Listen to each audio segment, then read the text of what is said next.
जय जय शङ्कर हर हर शङ्करा जय जय शङ्कर हर हर शङ्करा जय जय शङ्कर हर हर शङ्करा जय जय शङ्कर. பெரியவா சச்சரித்தம் அத்தியாயம் 42. பாரியாளுக்கு பார்வை வந்த அதிசய சம்பவம். மகா பெரியவா காஞ்சிபுரத்துல இருந்த சமயம் அது.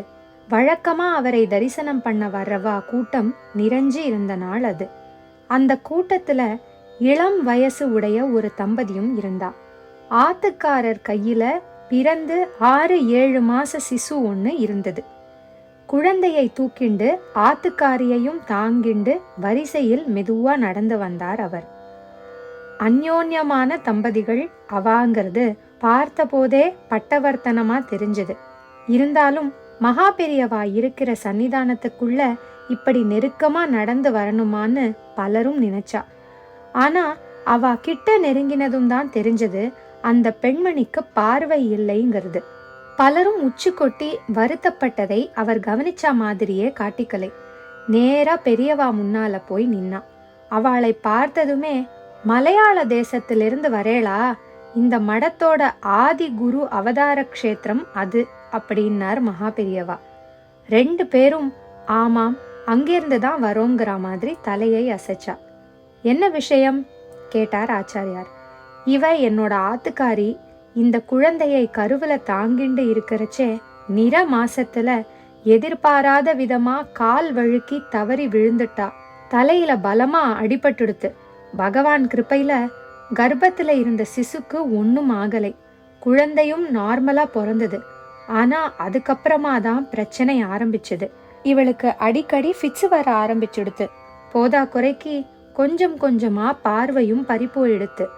நானும் பார்க்காத வைத்தியம் இல்லை, போகாத கோயிலும் இல்லை. உன் கஷ்டம் புரியறது. ஆமா, இங்கே என்னை பார்க்கறதுக்கு ஏன் வந்த? பரிவோட கேட்டார் ஆச்சாரியார். இவளுக்கு பார்வை போனதுக்கு தெய்வ குத்தம் ஏதாவது காரணமா இருக்குமோன்னுட்டு எங்க ஊர் வழக்கப்படி குடும்பத்துக்கு பரிச்சயமான நம்பூதிரி ஒருத்தர்கிட்ட பிரஷ்னம் பார்த்தோம். க்ஷேத்ராடனம் செஞ்சா நிவர்த்தி ஆகிடும், இவளுக்கு பார்வை வந்துடும்னு அவர் சொன்னார். அதான் குழந்தையையும் இவளையும் கூட்டிண்டு க்ஷேத்ராடனம் பண்ணி தீர்த்த ஸ்நானமும் சுவாமி தரிசனமும் பண்ணிண்டு வரேன். கோயில்களுக்கு போற சரி, இங்க எதுக்கு வந்த? இது கோயில் இல்லையே. பெரியவா, நீங்க கோயில் இல்லைன்னு சொல்றேன், ஆனா இதுதான் நடமாடும் தெய்வம் இருக்கிற இடம்னு வைத்தீஸ்வரன் கோவில்ல இருக்கிற குருக்கள் ஒருத்தர் சொன்னார். கலியுகத்துல வரக்கூடிய எத்தனையோ பிரச்சனைகளுக்கெல்லாம் மருந்தா இருக்கிற மகான் காஞ்சிபுரத்துல இருக்கார். அவரை போய் பாரு, உன்னோட ஆத்துக்காரிக்கு பார்வை கிடைக்கும்னு அவர் தான் சொன்னார். அதான் உங்களை தரிசனம் பண்ண வந்திருக்கோம்.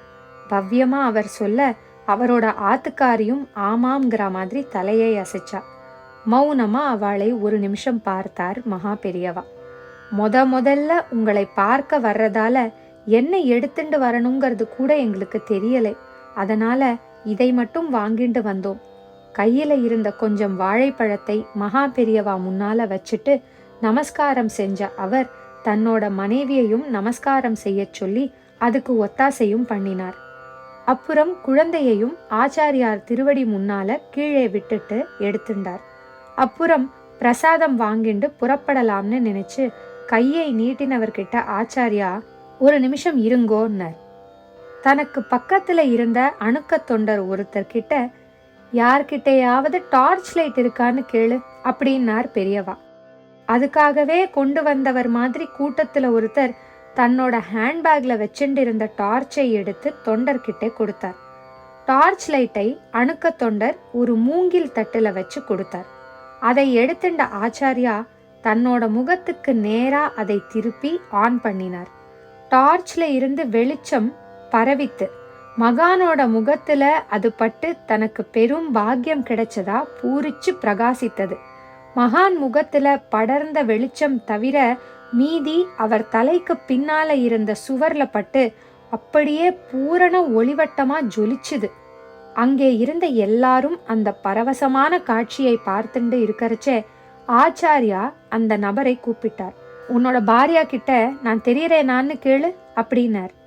வந்தவர் திரும்பி தன்னோட ஆத்துக்காரி கிட்ட அதை கேட்கறதுக்குள்ள, ஆஹா, என்ன ஒரு தேஜோமயமா சந்நியாசி ஒருத்தர் உட்கார்ந்துட்டு இருக்கார், அவரை எனக்கு நன்னா தெரியறதே அப்படின்னு பரவசமா சந்தோஷமா குரல் எழுப்பினா அவரோட ஆத்துக்காரி. 2 பேரும் பரம சந்தோஷமா மகா பெரியவாளை திரும்பவும் நமஸ்காரம் பண்ணினான். நான் பெத்த குழந்தையோட முகத்தை பார்க்கவே முடியாதோன்னு நினைச்சு தினம் தினம் ஏங்கினேன். உங்களால தான் எனக்கு அந்த பாக்கியம் கிடைச்சதுன்னு தழுதழுக்க சொல்லி மகா பெரியவாளை கையெடுத்து கும்பிட்டார் அந்த பெண்மணி.